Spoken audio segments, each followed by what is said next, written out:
Hello, everyone, inside this very special, very late, or very early edition of Locked On Canadiens. I am solo hosting. I have the recap from the game against the Seattle Kraken, Wright versus Slafkovsky. We have that disastrous Vancouver Canucks game, and is Joel Edmundson on the trade block in Montreal? All that and more inside today's show. Locked On Canadiens, your daily podcast on the Montreal Canadiens. Part of the Locked On Podcast Network, your team every day.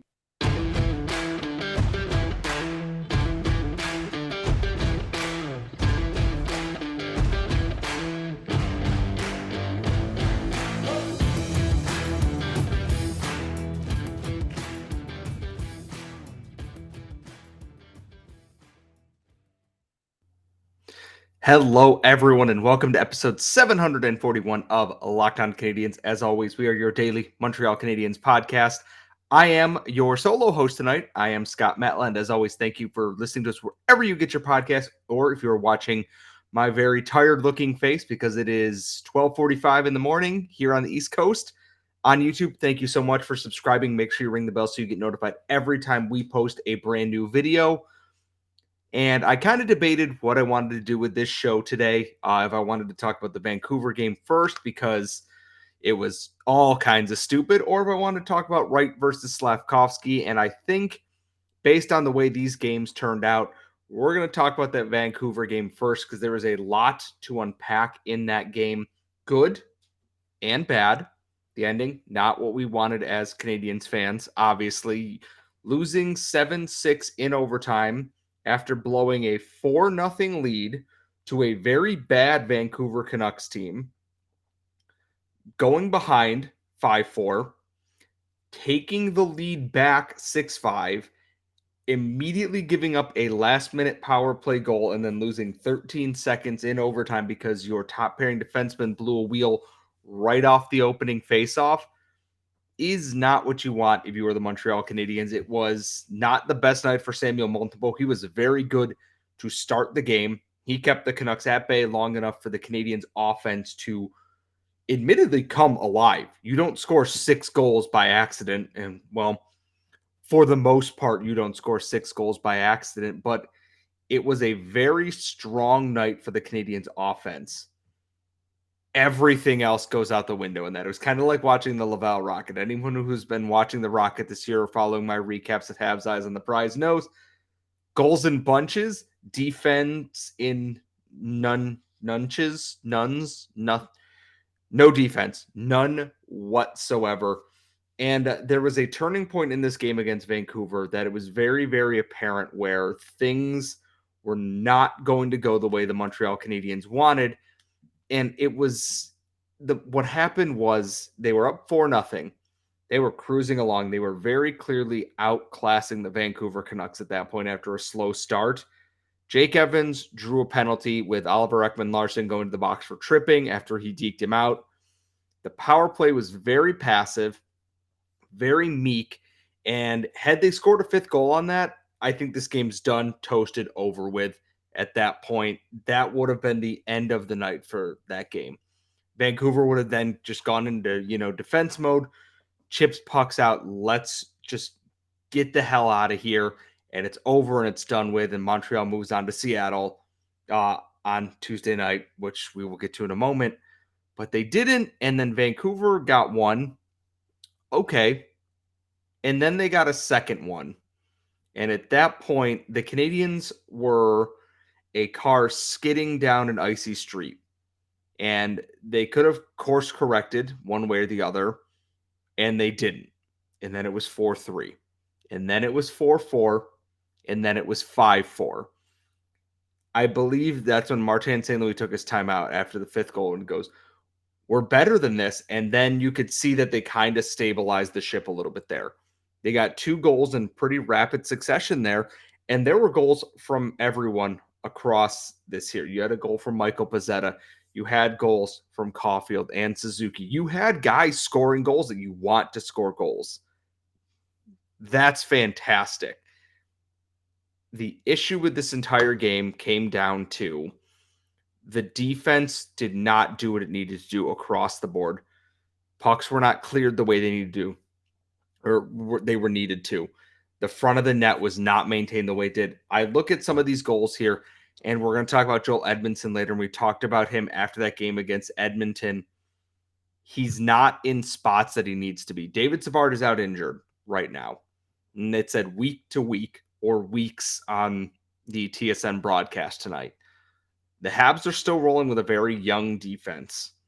The most elder statesman outside of, Matheson and Edmundson is Jordan Harris, and Chris Weidman is in there as well. But like Jordan Harris out of these young guys is the elder statesman of that group. It was a rough night for a group that has shown a lot this year. Yeah, David Savard eats up minutes, but I believe it was Nathan at Eyes on the Prize. We were talking about this. They are a very good transition team defensively with the puck, in that if they are skating with it, things are going to happen.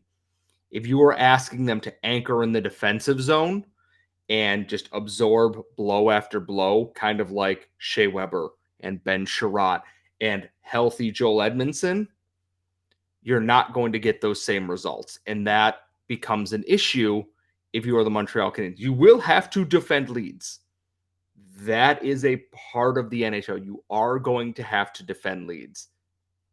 And they did not do that in this game. Vancouver, offensively, has very talented players. Elias Pettersson, Brock Besser, Bo Horvat, Andrei Kuzmenko are all very good players. If you give them an inch and allow them to take another inch, it becomes 3 to 4 inches, to a foot, to a ruler, to a yardstick, you're losing 7-6 to the Vancouver Canucks in overtime. It was a learning experience in a lot of ways. And I don't think anyone from the defense is covering themselves in glory after that game. And I don't want to just put this on one guy and say, you're the reason this didn't go as well as it could have. When the chips are down like that, you need someone like Joel Edmundson to steady the ship. Caden Gooley's great. Jordan Harris is great. Arbor Jacki, still a little rough around the edges, but has that potential. Joel Edmundson has to take that step and be, I am the stabilizing presence here. Like Shea Weber, like Jeff Petrie, like Andrei Markov. Be that stabilizing presence. If you can't do that, then you got to kind of look into other things and figure out what you need to do to kind of stabilize that defensive group here. And it also helps out in net. If your goalie is a little bit more calm, Samuel Montembeault has been very good this year. Was not in this game because the defense did not help him in the way that he kind of got hung out to dry. Speaking of goalies who kind of got hung out to dry, but the effort seemed a little more targeted and sincere, we're going to get into the not the Vancouver Canucks recap. We're going to get into the Seattle Kraken. We're going to get into Shane Wright versus Juraj Slafkovsky and everything else. And that's all coming up next. But first, today's show is brought to you by our friends at BetOnline, and they're your number one source for all your sports betting info, stats, everything that you need. College bowl season is here. The NFL playoffs are rapidly approaching in a couple of weeks. MLB's in the offseason. Where's Aaron Judge going? Where are all these big-name free agents going? NHL's in full swing. The World Cup's almost over, and that means the Premier League, Serie A, everything are almost back on your TV screen. So please go check out BetOnline. They have everything that you need on their website, and you can go through your mobile device and find everything you're looking for at betonline.net. And folks, always remember, BetOnline, it's where the game starts. We are back, and by we, I mean I am Scott Matla. Of course, you notice my co-host, the Active Stick, is not here. I am off work going into Wednesday, so I am up doing the late night podcasting here because that is what good co-hosts do. And I just got done watching the Montreal Canadiens beat the Seattle Kraken for the first time in franchise history. I don't want to say this is one of the silliest games I've ever watched because they just literally lost 7-6 to the Vancouver Canucks on Monday in a game that was dumb for its own reasons. The Montreal Canadiens beat the Seattle Kraken 4-2 on the back of Martin Jones giving up, I believe it was 4 goals on 8 shots. going into the third period. Cole Caufield on the score sheet again. Josh Anderson on the score sheet. Jonathan Kovacevic, first NHL goal. All good things. And it was very funny is that going into this game, it was everybody, Canadiens fans, Krakens fan, neutral fans, knew Shane Wright was going to score his first NHL goal tonight. But somewhat hilariously, he was beaten to the punch on a first NHL goal celebration in this game by Jonathan Kovacevic opening the scoring in this game. It is very funny to me that is the thing that occurred. And good for Kovacevic. He's come close a lot this year. Really glad to see him get on the score sheet. Really glad to see Suzuki and Caufield are still just mentally in sync, better than anybody you could possibly imagine in the NHL right now. Scary. Caufield is in the top 6 for NHL goal scoring. Nick Suzuki's right behind him. Caufield's got 15. Suzuki's got 14. They're still giving the double birds to regression, which, you know what, is fine. Shane Wright did get his first NHL goal. Right in front of the net, dirty area, waited for that rebound to come to him, and he went and buried it. And you know what? We all knew it was coming, and good for him. We talked with Erica from Locked On Kraken about his conditioning stint, and if that's going to bring him some swagger into the NHL. And I think, yeah, I think it did. I think Wright played, well enough, all things considered. I haven't looked at natural stat trick for this game, mostly because it is very much as ugly as I thought it was. Oh my God. I want to check one thing here, and you were watching me fact check this in real time. Shane Wright played 10:57 at 5-on-5 tonight, and in all situations played 11 minutes and 12 seconds. For all things in that still feels like it's not a lot. And let me check all situations for the Canadiens. Juraj Slafkovsky played 12 and a half minutes. Arbor Jacki only played 4.5 minutes, but I think that was with 7 defensemen, but that's not the point.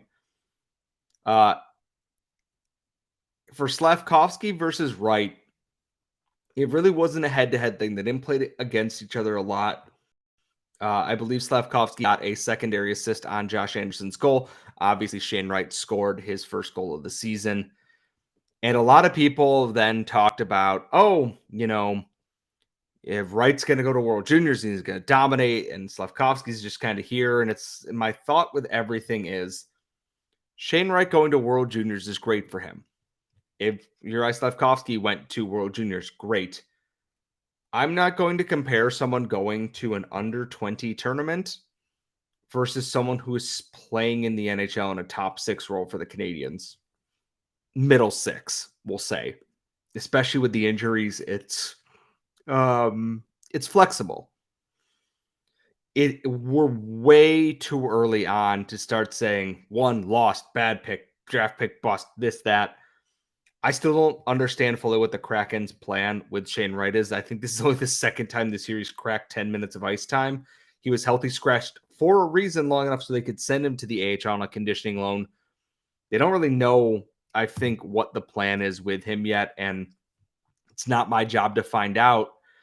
But the next game, which is in Montreal, is going to be raucous. Fans are going to give Shane Wright crap. And I think that's a good sign for Juraj Slafkovsky. I think he's going to feed off of that a little bit. And my hope is that, take that confidence and that swagger. So one of the other things with this game is we talked a lot about the Canadiens against Vancouver struggling defensively. I don't think tonight they were particularly outstanding defensively. I think they were a lot better at getting pucks out of areas around the crease temporarily. There were a lot of first chance, second chance kind of things that I saw happen, and it's like, get the puck out. Just get the puck over the line and clear it, especially late with the Kraken pushing and then eventually pulling Martin Jones. Little things do add up in that.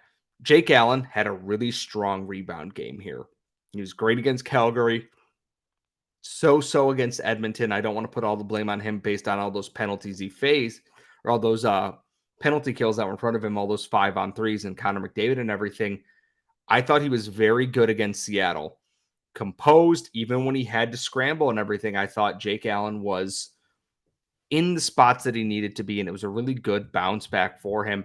And it's very clear that the Montreal Canadiens were exhausted coming into this game.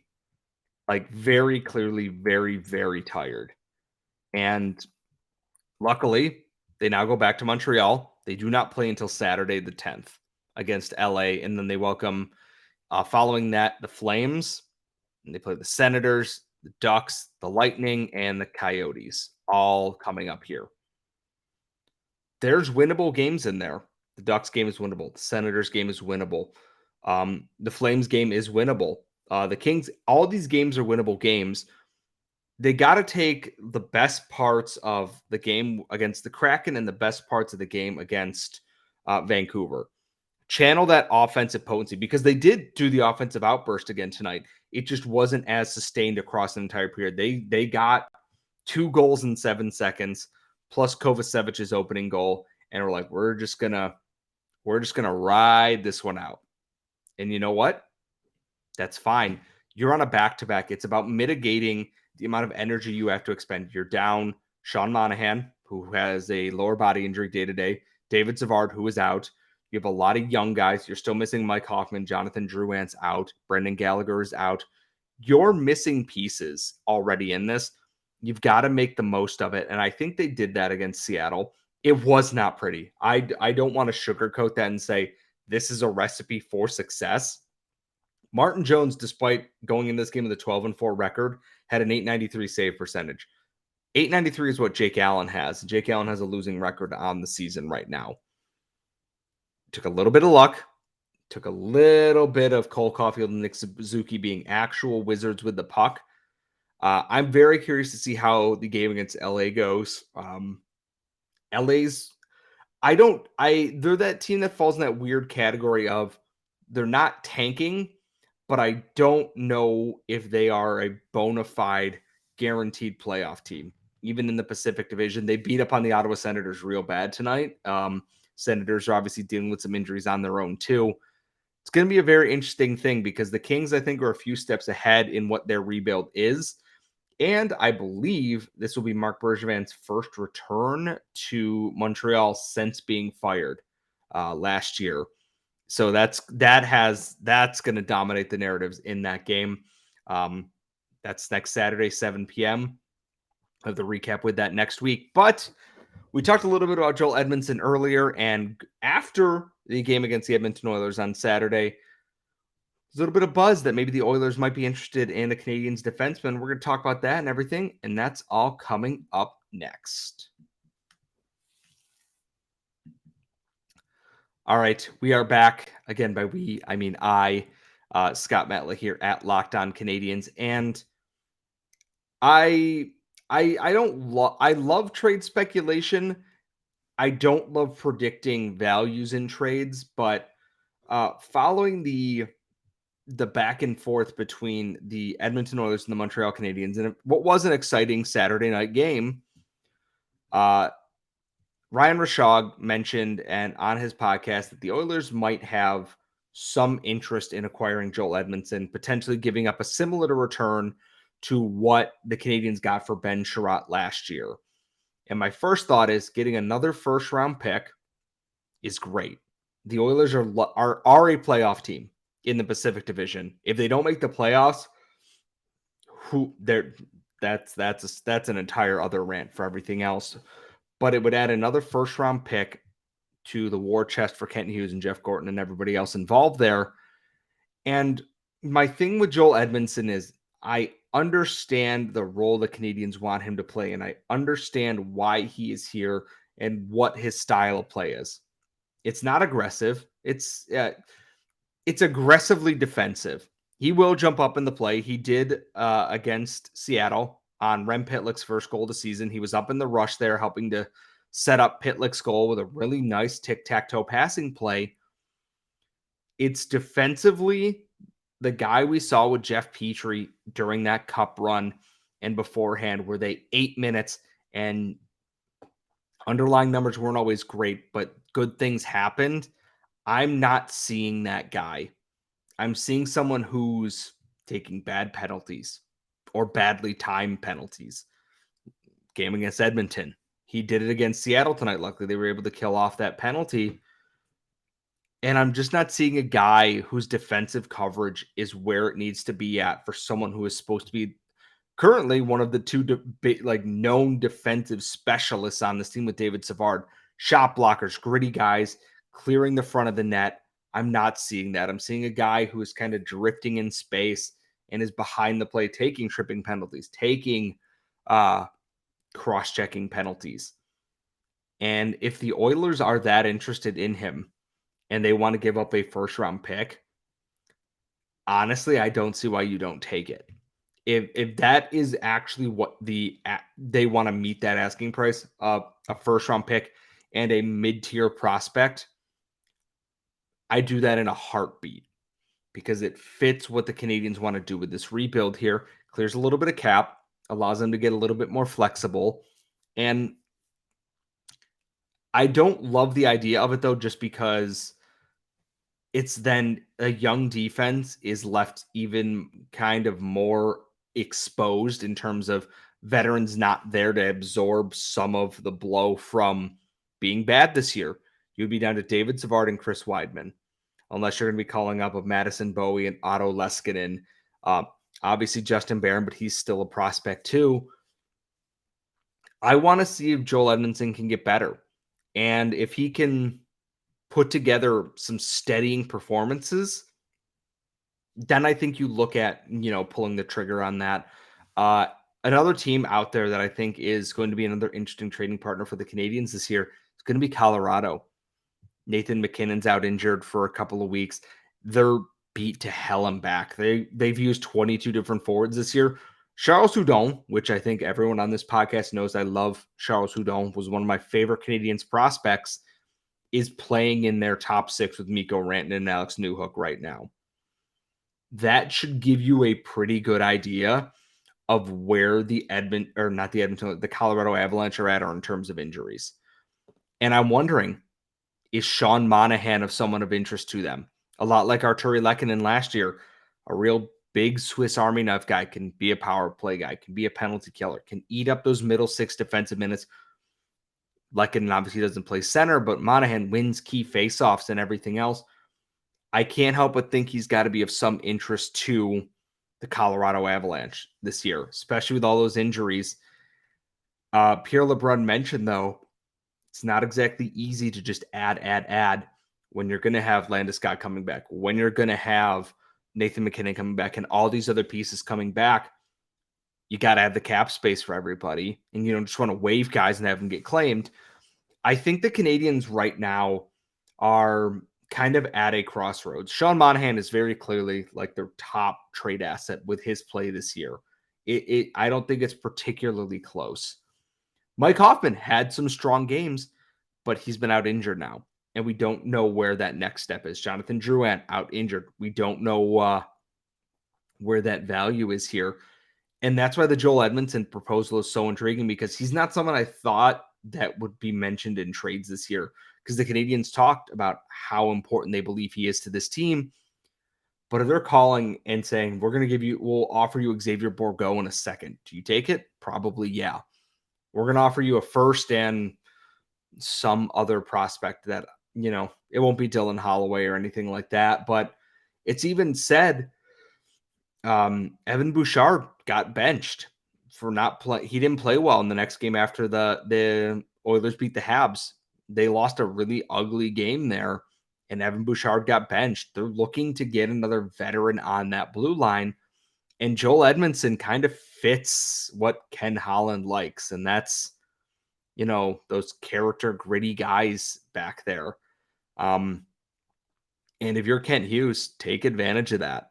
You got a lot of them left over from the previous regime. If you can find something there, do it, as long as it fits your timeline of the plan there. I'm not going to make predictions. I'm not expecting anything to occur. I'm expecting some call-ups this week with players injured, people probably going on IR here or there.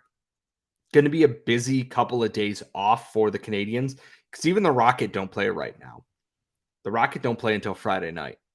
So there's a lot of time for players to move around in the coming days here. And I'm going to be really curious to see what moves they make. I'd love to see Jesse Ylönen.